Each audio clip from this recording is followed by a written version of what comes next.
The halls of the Galactic Defense Academy buzzed with noise. Hundreds of alien cadets moved between classes, their many legs, tentacles, and hover discs creating a symphony of sounds. Today was special. Today, the humans would arrive. Cadet Rizzo stood tall on his forelegs. His blue skin shimmered under the bright lights as he looked out the massive window. The human ship had just docked. It was small, blocky, and not very pretty. "That's their best ship," Rizzo said with a laugh. His large eyes blinked sideways. Next to him, Tala floated gently. Her clear body pulsed with soft pink light. "Be nice, Rizzo. The humans are new to space travel. New to everything," Rizzo said. "They only figured out faster than light travel 50 years ago. My species had it for 10,000 years." The main doors at the end of the hall opened. Admiral Kux, the Academy's leader, entered. His old gray scales clicked as he walked. Behind him came 5 humans. "Attention, cadets." Admiral Kux's voice boomed. All movement in the hall stopped. "Welcome our new human instructors and cadets." Rizzo studied the humans with interest. They looked so plain. Just 2 arms, 2 legs, and soft skin. No scales, no light displays, no extra limbs. How did they ever survive in the galaxy? The tallest human stepped forward. "I am Major Lee of Earth's Unified Defense Force. These are Cadets Kim, Park, Junho, and Sumin." Cadet Junho had short black hair and stood very straight. Cadet Sumin was shorter with her hair pulled back tightly. Both wore the blue uniform of Earth. Admiral Kux waved a clawed hand. "Major Lee will teach battle strategy. The human cadets will join your regular classes." He looked around the hall. "Remember, humans are our newest allies. Treat them with respect." As the crowd broke up, Rizzo moved closer to the humans. He was curious. "Welcome to the Academy," he said to Junho. "I am Cadet Rizzo of Valthria." Junho smiled and held out his hand. Rizzo remembered this was a human greeting. He reached out one blue arm, and they shook hands. "Thank you," Junho said. "We're excited to be here." Glox, a rocky cadet made of living crystal, joined them. "How can you teach us battle strategy?" he asked Major Lee. "Human weapons are so simple." Major Lee's face stayed calm. "Simple does not mean ineffective, cadet." "But you don't even have mind weapons or planet crackers," Glox continued. "No," Major Lee said, "but humans have fought more wars against ourselves than most species in the Alliance." Admiral Kux made a sharp sound. "That's exactly why the humans are here." He turned to the group. "I have a special assignment for you curious cadets. Rizzo, Tala, Glox, Junho, and Sumin. You will work together." "What's the assignment, sir?" Tala asked, her body glowing brighter with excitement. "Study human military history," Admiral Kux said. "All of it. The Alliance needs to understand how humans fight." Rizzo felt a thrill. This was perfect. He could learn all about these strange new allies. Junho and Sumin looked at each other. Something passed between them. "Worry?" "Sir," Junho said quietly, "our history is difficult." Admiral Kux's yellow eyes narrowed. "That's exactly why we need to study it, cadet. The Academy has created historical simulations of Earth's major conflicts. You will experience them together." Glox made a grinding noise that was his species' laugh. "This will be fun, watching primitive human battles." Sumin shook her head. "It won't be fun at all." As the Admiral walked away, Rizzo noticed how serious the human cadets looked. What could be so bad about human wars? His people had fought with planet-destroying weapons and mind control rays. How could Earth's battles be worse than that? Rizzo would soon find out. The Academy library was quiet that evening. Rizzo, Tala, and Glox sat around a large table with Junho and Sumin. Floating screens showed pictures of Earth. "Let's start with basic facts," Rizzo said. He liked being in charge. "Earth has had how many wars?" Junho looked uncomfortable. We don't know the exact number. Thousands, maybe. Glock's crystal body made a sharp sound like breaking glass. This was how his kind laughed. Thousands? Impossible. My people only had 3 wars in our entire history. And we had just one, Tala added. Her clear body glowed a soft blue. The Great Mind War lasted only 2 days before we all agreed it was too horrible. Su Min tapped on the screen in front of her. Here's the list of just our major wars. A very long list appeared. The alien cadets stared at it.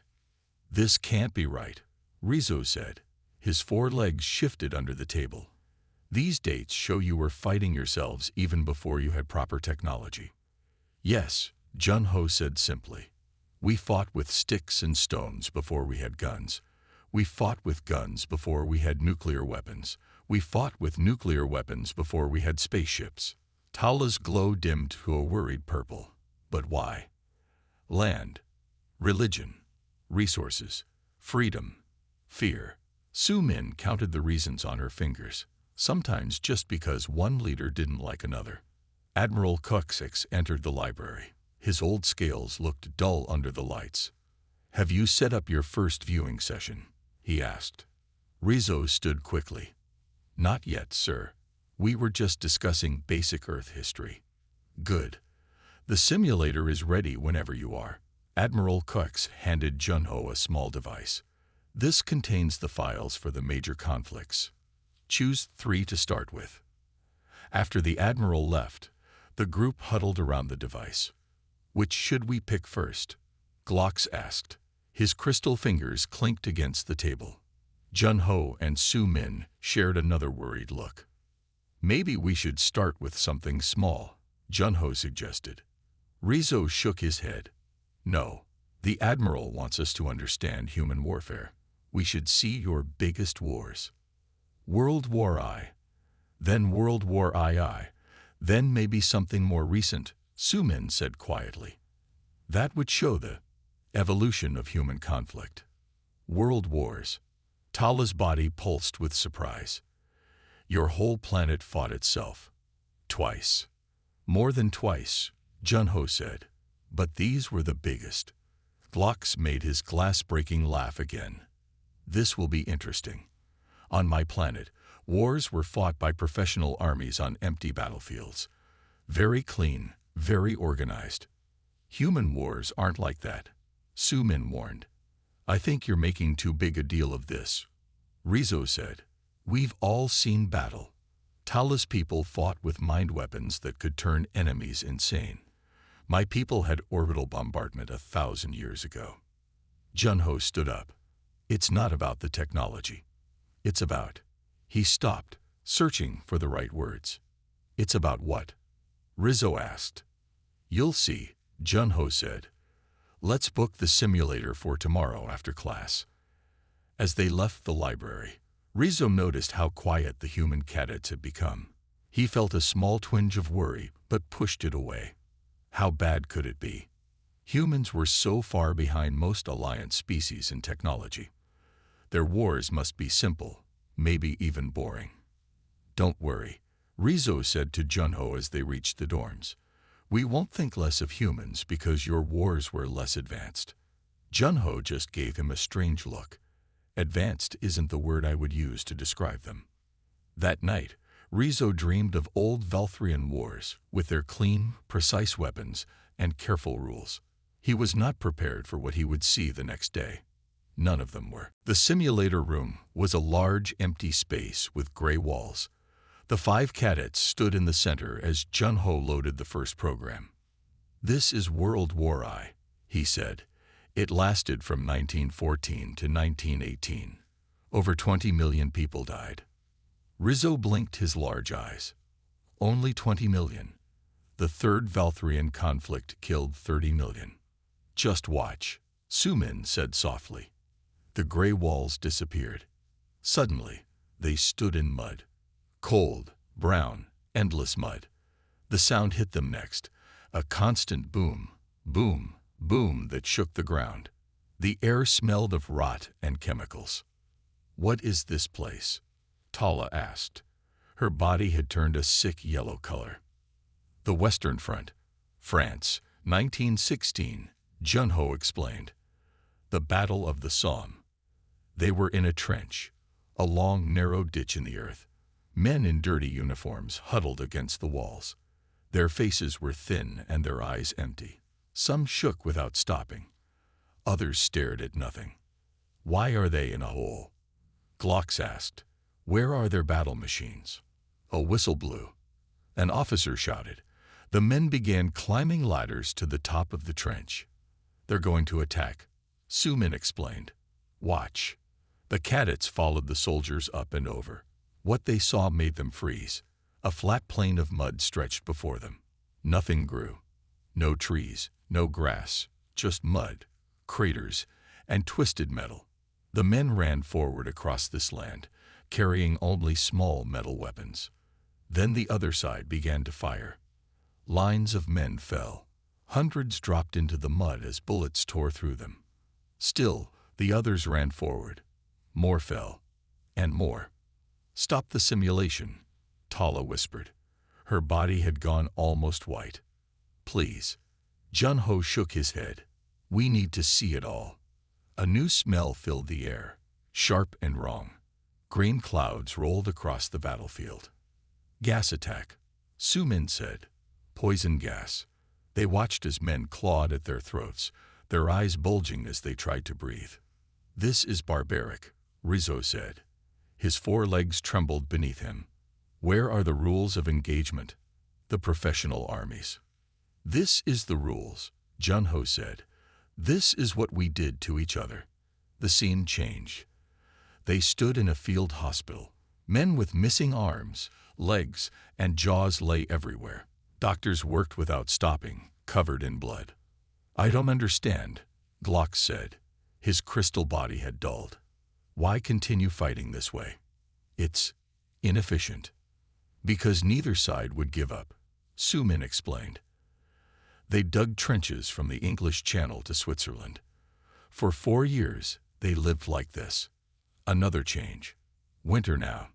Men stood in freezing water in the trenches. Some had wrapped cloth around their feet because their boots had rotted away. They called this no man's land, Junho said, pointing to the area between the trenches. Once beautiful farmland. They turned it into this. But why? Tala asked again.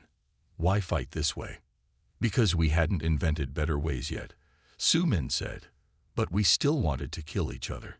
The simulation ended. The gray walls returned. The 5 cadets stood in silence. That was primitive, Rizzo finally said, but his voice lacked its usual confidence. Tala floated lower than normal, her glow dim and sickly. On my world, we fight with thoughts. It's over quickly. This was endless suffering. You said this lasted 4 years. Glocks asked. The same battles, over and over. Junho nodded. Yes, and this was just one of Earth's wars. As they left the simulator, Rizzo noticed that none of the alien cadets were talking. Their usual pride was gone. He felt shaken himself. The pure, stubborn violence of humans was disturbing. Not because of advanced technology, but because of its raw, primal nature. Tomorrow, we'll show you World War II, Sumin said at the door. It was worse. Rizzo couldn't imagine how it could be worse. But he was beginning to believe the humans when they said it was. No one spoke much the next day. The alien cadets were quiet during morning classes. Even Glocks, who usually made jokes, said nothing. When it was time for the second simulator session, they walked slowly to the room. Are you ready? Junho asked as they entered. I'm not sure, Tala said. Her body glowed a dull gray. Yesterday was difficult to watch. Today might be worse, Sumin warned. World War II was bigger than World War I.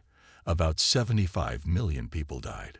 Rizzo's 4 legs felt weak. 75 million. That's more than the entire population of my home planet. Junho nodded and started the program. We're going to see 2 parts of World War II. First, the Holocaust. Then, Hiroshima. The room changed. They stood behind a tall fence made of metal wire. Beyond it were long wooden buildings. Thin people in striped clothes walked slowly between them. Guards with guns watched from towers. "What is this place?" Glox asked. His crystal body had lost its shine. "This is a concentration camp," Junho explained. "The Nazis, German forces, put people here to work as slaves and to kill them." "Kill them? Why?" Tala asked. "Were they soldiers?" "No," Sumin said quietly. "They were regular people. Jews, Roma, homosexuals, disabled people, political prisoners. The Nazis believed some humans were better than others." The scene moved inside one of the buildings. Rows of thin people lay on wooden shelves, 3 levels high. Many looked like they were dying. "I don't understand," Rizzo said. "This isn't war. This is just cruelty." "War brings out the worst in humans," Junho said. This was happening while battles were being fought. The scene changed again. Now they stood in a room with a large table. Men in fine uniforms looked at maps and papers. "They planned it all," Sumin explained. "They designed the camps, the gas chambers, the ovens. They kept records of everyone they killed." "Your people did this, on purpose." Tala was shaking. "It wasn't a mistake or an accident." "On purpose," Junho confirmed. "They killed about 11 million people this way." Glox, who had been so eager to see human warfare yesterday, now turned away. "I've seen enough of this part." Junho nodded and changed the simulation. Now they stood on a hill. Below them was a city of small houses and buildings. The sky was clear blue. Hiroshima, Japan. August 6, 1945, Junho said. "Watch the sky." A small plane flew overhead. Something fell from it. There was a flash of light brighter than any sun. The cadets covered their eyes.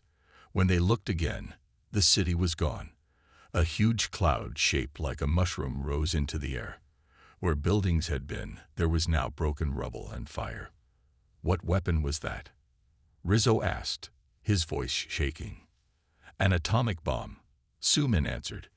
"The first time it was used in war. It killed about 80,000 people in seconds." Tala's body had gone completely transparent with shock. "One bomb. 80,000 people." "Yes," Junho said. "And many more died later from burns and radiation sickness." The scene changed to a hospital. People with terrible burns lay everywhere. Their skin hung from their bodies. Doctors tried to help, but there were too many hurt people. After this, Sumin said, "Humans created laws against using these weapons. We built thousands of them, but never used them again in war." "You built more?" Glox asked in disbelief. After seeing this, "Yes," Junho said simply. "Enough to destroy our entire planet many times over." When the simulation ended, no one moved. Finally, Rizzo spoke. "I always thought my people were warriors," he said quietly. "But we never did anything like this. We had rules, limits." "Humans learned to have rules too," Sumin said, "but only after seeing how bad war could be." As they left the room, Admiral Cooks was waiting outside. He looked at their faces and nodded. "Tomorrow, modern warfare," he said. "Then we'll discuss what you've learned." The alien cadets walked away silently. None of them made eye contact with the human cadets now. They were too busy thinking about what they had seen. Humans weren't just primitive warriors. They were something else entirely. The next day, none of the alien cadets wanted to go to the simulator room. Rizzo walked slowly, his forelegs heavy with dread. Tala floated lower than normal, her body barely glowing. Glox moved stiffly, his crystal joints grinding. "Maybe we've seen enough," Rizzo suggested when they met Junho and Sumin in the hallway. "We need to complete the assignment," Junho reminded them. "Today is modern warfare, how humans fight now." "After what we saw yesterday, I'm not sure I want to know," Tala said. Sumin smiled gently. "It's different now. You'll see." The simulator room felt colder today. Or maybe it was just how the alien cadets felt inside. Jun-Ho loaded the program. "This is how humans fight in recent times," he explained. The room changed. They stood in a dark room filled with computers. People in uniform sat at screens, typing and talking quietly. "Where's the battle?" Glox asked, looking around. "This is the battle," Su-min said. "Cyber warfare, fighting with computers and information." They watched as the people at the computers took down power grids, stole military secrets, and created fake news to confuse enemy countries. "This is more like how my people fight," Tala said, her glow brightening slightly. "We use minds, not bodies." The scene changed. Now they were in a desert. A small team of soldiers moved quietly through the night. They wore special gear on their heads to see in the dark. "Special Forces," Jun-Ho explained. "Small teams of highly trained soldiers who complete precise missions." They watched as the team found a building, went inside, and captured one man without firing a single shot. "What about the big armies?" Rizzo asked. "The millions of soldiers still exist," Su-min said, "but many modern conflicts are fought differently." The scene changed again. They were in a city. Buildings were broken. In the streets, people who didn't look like soldiers fired at each other from behind cars and walls. "Guerrilla warfare and terrorism," Jun-Ho said. "Fighting hidden among regular people." Glox made a cracking sound. "This is dangerous. You can't tell who is a fighter and who isn't." "That's the point," Su-min said. "It makes it harder to fight back without hurting innocent people." The final scene showed a small flying machine without a pilot. "A drone," Jun-Ho explained. "Controlled by someone far away. They can watch or attack without risking human lives." They watched as the drone fired a missile at a car, destroying it completely. "So precise," Rizzo noted. "Only the target is hit." "Usually," Su-min said, "but mistakes happen." When the simulation ended, the cadets were quiet but not as shocked as before. This kind of fighting seemed less brutal than what they had seen earlier. "Human warfare has changed," Jun-Ho said. "We try to be more careful now, more precise. But the goal is still to win." As they left the simulator room, they found other alien cadets waiting for them. "Is it true?" one asked. "About the human wars?" Word had spread through the academy. Many alien cadets now looked at Jun-Ho and Su-min with fear in their eyes. Later that day, Rizzo overheard a conversation between two senior cadets. "I'm asking to be removed from the joint exercise with humans," one said. "They're too dangerous." "Me too," said the other. "Did you hear what they did in their wars? I don't want to train with them." Rizzo saw Jun-Ho standing nearby. The human cadet had heard everything. His face looked sad, but not surprised. That night, a message went out to all cadets.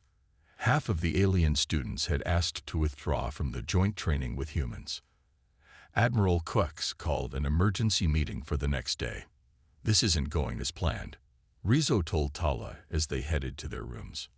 "No," she agreed, her body pulsing with worried green light. "But I keep thinking, if humans fight their own kind this way, what would they do to enemy aliens?" It was a question that kept many cadets awake that night. The academy's main hall was packed. Alien cadets filled every seat and stood along the walls. They spoke in low voices, many looking nervously at the small group of humans at the front. Admiral Cox walked to the center platform. The room went quiet. "I understand many of you have concerns about our human allies," he began. "The war footage has disturbed you." A tall green cadet stood up. "They're savages. Did you see what they did to their own kind?" Others called out in agreement. Jun-Ho and Su-min sat quietly, their faces calm but sad. Silence. Admiral Cox's voice boomed. "This reaction is why we showed you the footage. To understand humans, we must know their history, good and bad." Major Lee stepped forward. His uniform was perfect, his face serious. "May I speak, Admiral?" he asked. Admiral Cox nodded and stepped back. "Cadets of the Galactic Alliance," Major Lee began. "What you saw in those simulations was the worst of humanity. I won't deny it or excuse it." He walked slowly across the platform, looking at the alien faces. "Yes, we fought terrible wars. Yes, we killed our own kind in horrible ways. Yes, we built weapons that could destroy our entire planet." Rizzo watched the human officer closely. There was no pride in his voice, no shame either, just truth. "But that is not all we are," Major Lee continued. "The study group has only seen how we fight, not why we fight or what we do when we're not fighting." He turned to Jun-Ho. "Cadet, prepare one more simulation. Show them Jakarta, 2037. Jun-Ho nodded and left quickly. "What is Jakarta?" Tala asked, her body glowing with curiosity. "You'll see," Su-Min answered. "It's important." An hour later, they all gathered in the largest simulator room. It could hold 100 cadets at once. The room darkened, and then they were standing in a ruined city. Buildings had fallen. Water filled the streets. People were trapped on rooftops, calling for help. "Jakarta, Indonesia," Major Lee explained. "After the Great Tsunami. Not a war. A natural disaster." They watched as ships arrived. Soldiers jumped into the water, swooning to save people. Military helicopters lowered baskets to rooftops. Doctors in uniform treated the injured. "These are soldiers," Glocks asked, confused. "They're not fighting." "This is what our military does most of the time," Major Lee said. "We help people." The scene changed. Now they were in a dry, dusty place. Hungry children stood in line as soldiers gave out food and water. "East Africa drought relief," Su-Min explained. "Our armies build water systems, deliver medicine, protect aid workers." Another change. A forest fire rage. Pilots flew planes that dropped water on the flames while ground troops helped people escape. "The California wildfires," Jun-Ho said. "Military support for natural disasters." When the simulation ended, the room was quiet in a different way. Not with fear, but with thought. Major Lee faced the cadets again. "Yes, humans can be terrible fighters. We learned that from our own history. But we fight so hard precisely because we care so deeply." He walked to stand beside Rizzo and placed a hand on the alien's blue shoulder. "We protect what we love with everything we have. And now, the Galactic Alliance is something we love and will protect." Su-Min stepped forward. "My grandfather was a military doctor. He never fired a weapon, but he saved thousands of lives in war zones. That's also human warfare, trying to heal what others break." Rizzo looked around at the other alien cadets. Their faces showed confusion, but the fear was fading. "We didn't show you our wars to scare you," Jun-Ho said. "We showed you so you would understand us completely, the good and the bad." Admiral Cox nodded. "Tomorrow, I will tell you why this understanding is so important. For now, think about what you've seen, all of it."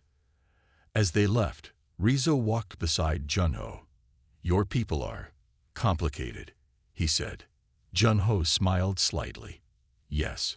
Aren't yours?" The next morning, the 5 cadets were called to Admiral Cox's private office. It was a round room with star maps on the walls and a large desk made of dark wood. Admiral Cox was not alone. 3 other high-ranking officers stood with him. They wore the gold and black uniforms of the Galactic Alliance Command. "Sit," Admiral Cox said, pointing to chairs arranged in a half-circle. Rizzo, Tala, and Glocks exchanged nervous looks. Jun-Ho and Su-Min sat calmly, their backs straight. "You're wondering why we made you watch those war videos," Admiral Cox began. "Why we wanted all cadets to see the worst of human history." Rizzo nodded. His blue skin had lost some of its shine from worry. "Yes, sir. Many cadets still want to quit the joint training." Admiral Cox tapped a button on his desk. The star map on the largest wall changed. It showed a section of the galaxy glowing red. "This is Vrax territory," he said. "The Vrax Dominion. Our enemy." Enemy. Tala's body pulsed with surprise. "I thought the Alliance was at peace." One of the other officers, a tall female with silver skin, stepped forward. "That peace is ending. The Vrax have conquered 12 worlds in the past year alone." "Who are the Vrax?" Glox asked. "I've never heard of them." "Because we kept them secret," Admiral Cux said. "They are dangerous in ways you cannot imagine." He pressed another button. An image appeared of tall, thin creatures with 4 arms and black eyes. They wore armor that seemed to move like liquid. "The Vrax don't just conquer with weapons," Admiral Cux explained. "They conquer with fear. They study their enemies, find what terrifies them most, and use it against them." "Psychological warfare," Junho said quietly. "Exactly," the Admiral nodded. "Before they attack a planet, they send messages, terrible images, threats. They break the will to fight before firing a single shot." Su Min leaned forward. "And it works." "Every time," said another officer. 17 species have surrendered to the Vrax without a fight. They were too afraid to even try." Admiral Cux looked at each cadet. "Now do you understand why we needed humans in the Alliance? Why we showed you their wars?" Rizzo blinked as understanding came. "Because humans don't give up, even when they should.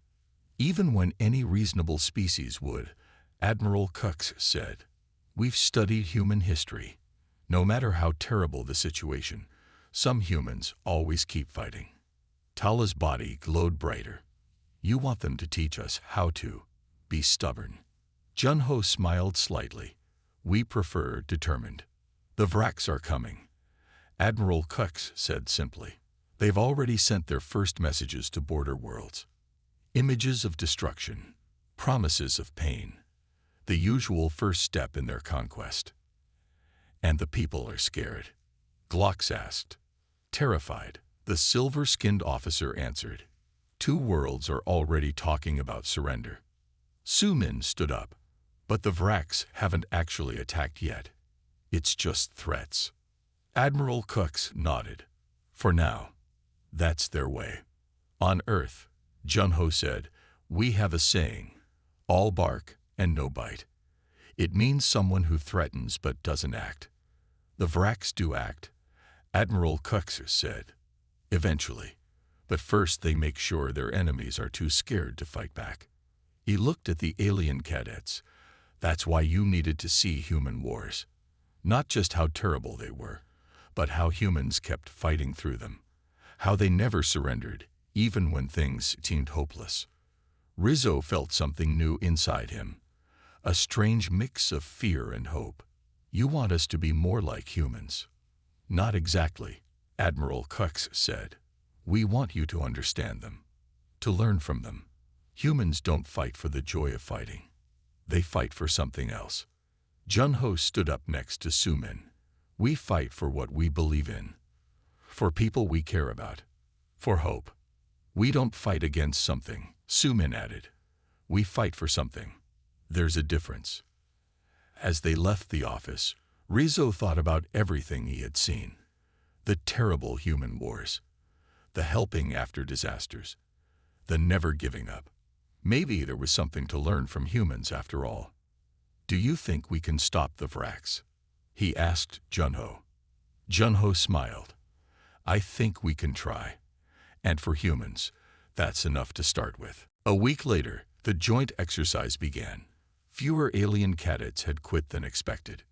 Many were still nervous around the humans, but curiosity had replaced much of their fear. The exercise was held in the Academy's large training grounds. It looked like a small city with buildings, streets, and parks, all built for practice missions.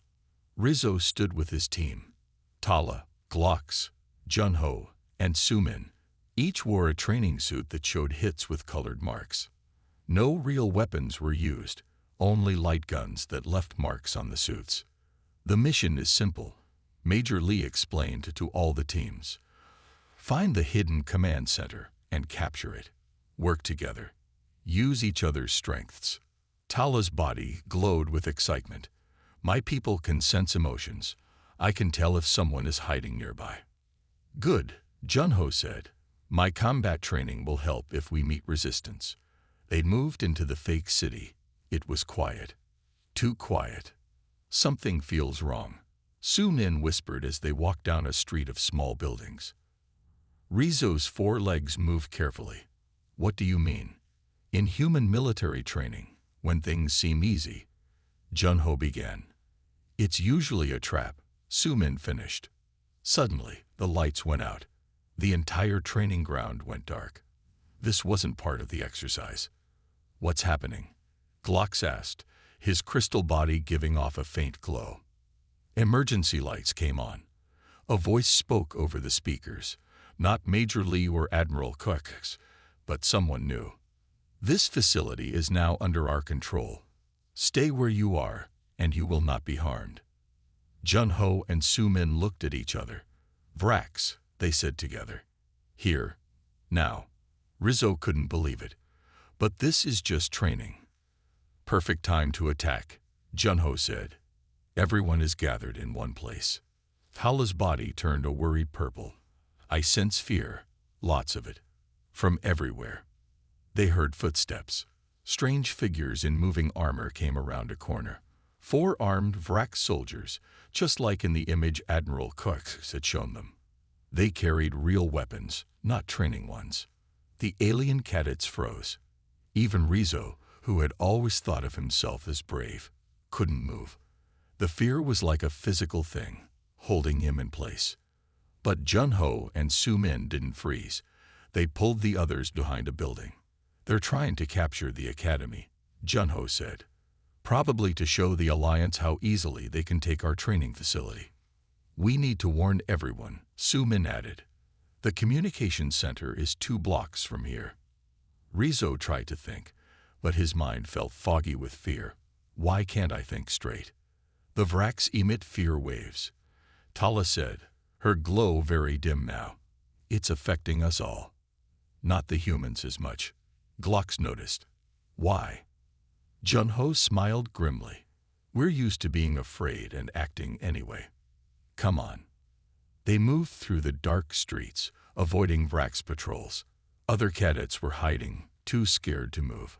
Junho and Su-min gathered them together. Remember the war videos. Su-min told a group of trembling alien cadets. Humans faced worse than this and didn't give up. We need to split up, Junho said. Rizzo, take Tala and get to the communication center. Send an emergency signal. Glox, come with me and Su-min. We'll create a distraction. What kind of distraction? Glox asked. Junho pointed to the Academy's food storage building. How fast can your crystal body cut through metal? Very fast, Glox said, beginning to understand. As Rizzo and Tala hurried toward the communication center, they heard a loud explosion behind them. Junho had used the cooking gas from the food storage to create a blast. Not big enough to hurt anyone, but enough to draw the Vrax's attention. Humans are crazy, Rizzo muttered as they ran. But for the first time, he meant it as a compliment. They'd reached the communication center. It was guarded by 2 Vrax. Rizzo felt the fear again, telling him to run away. Remember what Junho said, Tala whispered. Fight for something, not against something. Rizzo thought about his friends, the academy, his home world. With a yell, he charged forward, all 4 legs moving fast. The Vrax turned, surprised. Their fear waves didn't stop him this time. For the first time since the invasion began, Rizzo felt something stronger than fear. He felt determined. 6 months had passed since the Vrax attack on the academy. The large graduation hall was filled with cadets in their formal uniforms. Families from 100 different worlds had come to watch their children become officers of the Galactic Alliance. Rizzo stood tall on his 4 legs, his blue skin polished to a bright shine. Next to him were Tala, Glox, Junho, and Su-min. Their uniforms had special patches that none of the other cadets wore. The mark of the Vrax defense team. I still can't believe we actually stopped them, Glock said, his crystal body glinting in the light. We didn't just stop them, Tala reminded him. Her body glowed with proud yellow light. We captured 3 of them. What had happened that day was now famous throughout the Alliance. After Rizzo and Tala reached the communication center, they had sent an emergency signal. Meanwhile, Junho, Sumin, and Glocks had led other cadets in guerrilla-style attacks against the Vraks, using tactics from Earth's history of resistance fighting. The Vraks had not expected any resistance at all. They had relied on their fear waves to paralyze everyone. But the cadets, inspired by human determination, had fought back anyway. Cadets, attention. Admiral Kux walked onto the stage. The room went silent. Today you join the ranks of Alliance officers. You have all worked hard. But first, a special recognition. He called the 5 cadets to the stage.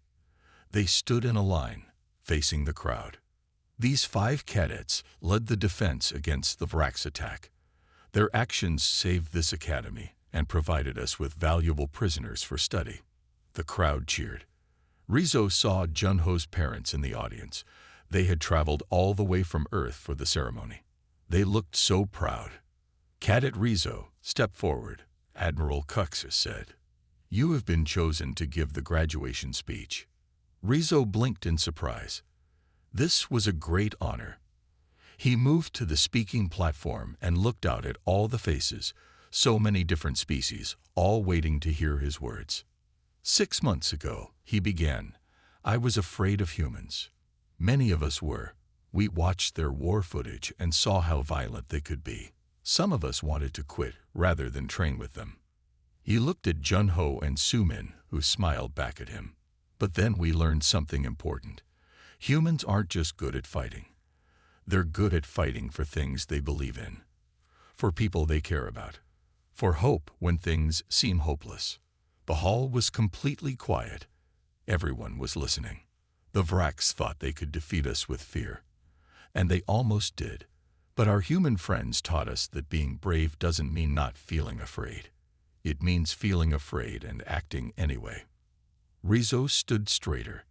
The war videos didn't just show us human violence. They showed us human spirit.